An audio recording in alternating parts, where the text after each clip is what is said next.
তৌহিদি জনতার নাম দিয়ে আল্লাহ আকবার স্লোগান দিয়ে মাজারে আক্রমণ করছে, এই তৌহিদি জনতার সাথে কি মামুনুল হক সাহেবরা যে তৌহিদি জনতা দাবি করেন এটা সম্পৃক্ততা আছে কিনা? যারা মাজার ভাঙছে তাদের মুখের একটি ভাষা থেকে আমার একটা অভিজ্ঞতার আলোকে আপনার উত্তরটা আমাকে দিতে হবে। তারা বলছে যে মাজারে নাকি মাদক সেবন হয়, মাজারের শরীয়ত বহির্ভূত কাজ হয়। আমি আপনাদেরকে বলবো, এই দেশের অনেক পতিতালয় আছে না, সেখানে অন্যায় কাজ হয় না?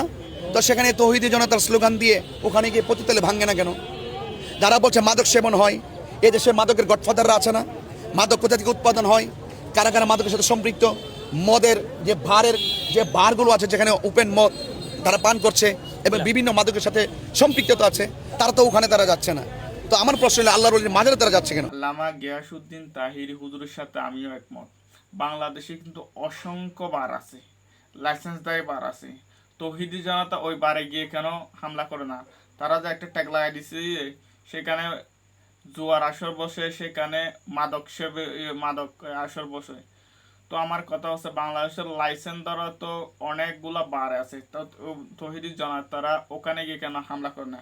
আসলে হচ্ছে এইটা কোনো ফ্যাক্ট না। এদের মূল উদ্দেশ্য হচ্ছে বাংলাদেশ থেকে মাজারকে বিলীন করে দেওয়া। কিন্তু ইনশাল্লাহ বাংলাদেশের সুন্নি জনতা বেঁচে থাকতে তাদের এই আশাটা কখনো পূরণ হবে না। তো আপনারা যারা ভিডিওটা দেখতেছেন সবাই হচ্ছে ভিডিওটা একটু শেয়ার করে দেবেন ইনশাআল্লাহ।